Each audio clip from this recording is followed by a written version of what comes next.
He thought he had found paradise, but Obinna had invited the very storm that would ruin him.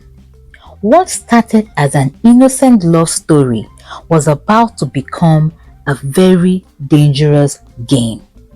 Once upon a time, there lived a young man named Obinna. Obinna was the most handsome, wealthy, and charming young man in the entire village of Umuaka. Every maiden wanted him. But Obinna had one flaw. No woman was good enough for him. He and his closest friend Chike made a game out of breaking hearts. They would seduce beautiful women, promise them marriage, and then abandon them without remorse. Obinna's parents had warned him about his reckless ways. His mother would sit him down countless times saying, "Obinna, life is not always what it seems. A man who breaks the heart of many women will one day meet the one woman who will break him completely." His father too often reminded him, "Mwam, pride goes before destruction. Humility is what makes a man great, not beauty." But Obinna never listened. He was too consumed by his youth, his looks, and the power he had over women. And then he met Ijeoma, a young, stunningly beautiful maiden. Her beauty was the kind that silenced conversations, the kind that made men lose their words and women whisper with envy. She was graceful, hardworking, and respectful, a woman every man dreamed of marrying. Ijeoma was already engaged to Kelechi, the village's proud and fearless hunter. Kelechi was known for his unmatched skill with the bow and arrow. He provided for Ijeoma's family, showered her with gifts, and loved her beyond reason. Everyone knew that once the wedding came, Ijeoma would live like a queen. But then came Obinna. When Obinna set his eyes on Ijeoma, his desire consumed him. He didn't care that she was engaged. He didn't care about Kelechi's reputation as a fearsome hunter. To Obinna, Ijeoma was just another conquest, another prize to prove his power. At first, Ijeoma refused him. She reminded him that she was engaged, that she belonged to Kelechi, and that she would never betray her fiancé. But Obinna was persistent.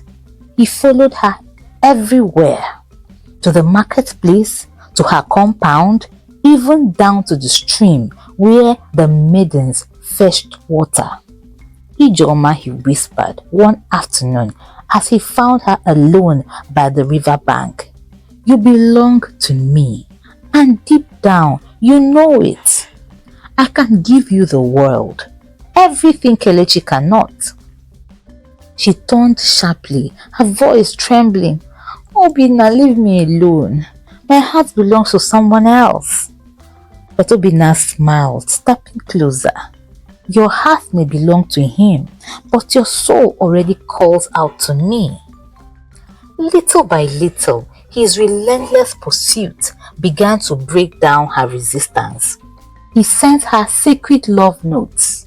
He carved wooden bracelets for her and would stand outside her compound at night singing her name in soft, haunting melodies.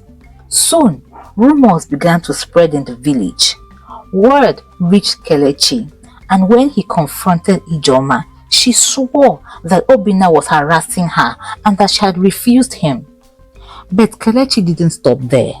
One evening, under the old Udala tree, Kelechi finally confronted Obinna face to face.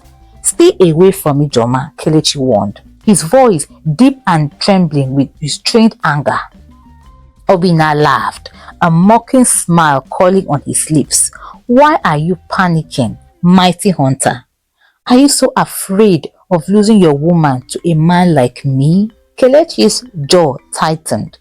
Ijoma is mine. You will not lay a hand on her. But Obinna stepped closer, whispering coldly, if your woman truly loves you, why are you afraid? That night, Kelechi walked away, but his heart was heavy.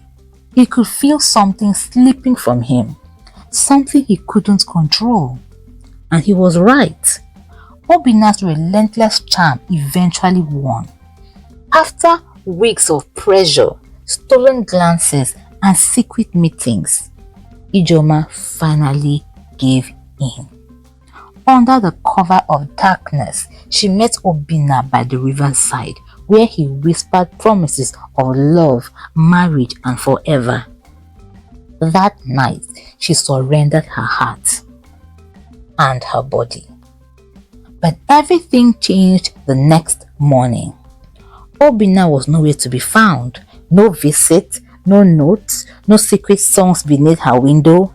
Days passed, then weeks, and Ijoma realized the truth. She had been used. One evening, when she finally gathered the courage to confront him, Obinna's cold response shattered her world.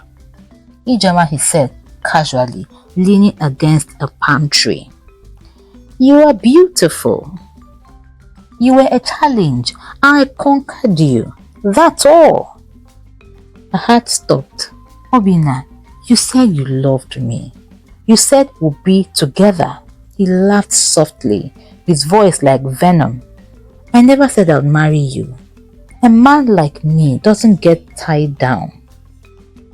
Crushed and humiliated, Ijoma returned to Kelechi, hoping he would forgive her. But the moment he saw her tears, he knew the truth.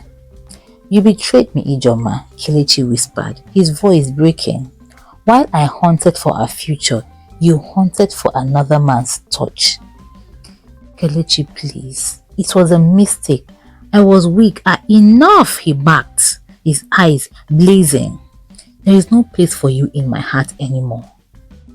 Kelechi walked away, leaving her standing in the moonlight, her sobs echoing through the night. From that day, Ijoma became the whisper of the village, the beautiful maiden who traded love for fleeting desire. Meanwhile, Obinna moved on to another woman, leaving behind another trail of broken hearts and shattered dreams. But fate was not done with Obinna yet, and the consequences of his actions would come back for him in ways he never imagined. Then came Ifunanya, a sweet and innocent young woman who loved him deeply. Unlike other women, she gave him her heart entirely, believing every promise he made. He told her he wanted to marry her, that she was his future, and she fell for every word. But when Ifunanya became pregnant, Obinna's true nature revealed itself. Obinna told her he wasn't ready. Confused and heartbroken, Ifunanya ran to his mother, crying bitterly. The older woman called Obinna and begged him, Ifunanya is a good girl. Marry her, she truly loves you. But Obinna, filled with pride, replied coldly, my youth and handsomeness cannot be wasted on one woman. When I find someone truly worthy of me, I will marry, but not her. Obinna ran straight to Chike, trembling. Chike, Ifunanya is pregnant. I'm not ready to marry her. Chike smirked and whispered the deadly advice that would change everything. There's a herbalist outside the village. Take her there. No one will know. Blinded by fear and pride, Obinna convinced Ifunanya to abort the child. But when the truth came out, the entire village mocked her. Humiliated and heartbroken, Ifunanya left Muaka forever and cursed Obinna before she left. Obinna, the gods will punish you. The gods will judge you. Neither Obinna nor Chike took her words seriously. But the gods never forget. Years passed, and one evening, Obinna attended the annual New Yam Festival.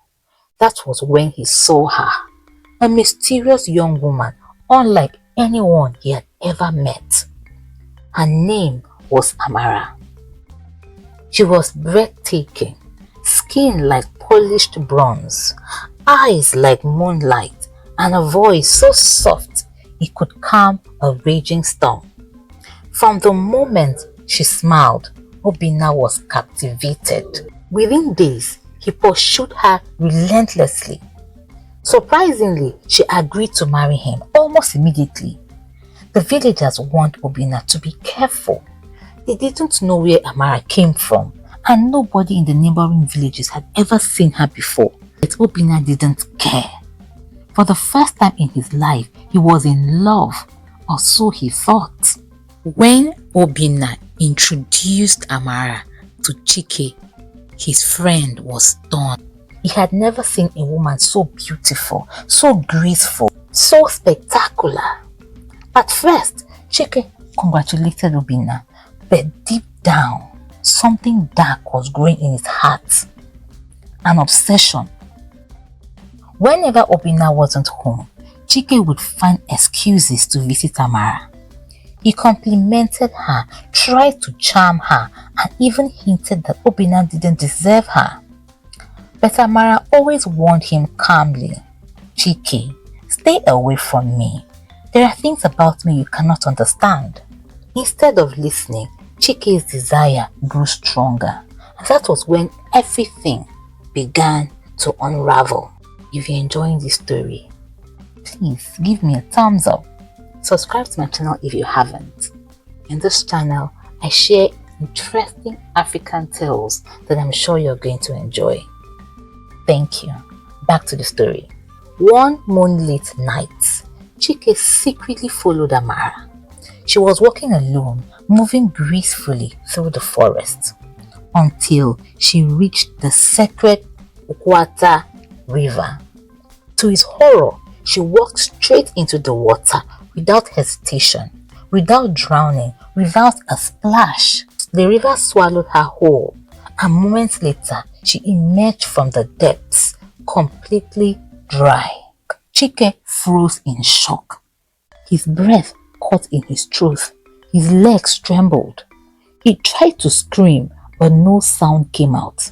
He ran as fast as he could back to Obinna's compound, barging into his friend's hut, panting heavily. Oh, Obinna, Amara, she. But the word wouldn't come.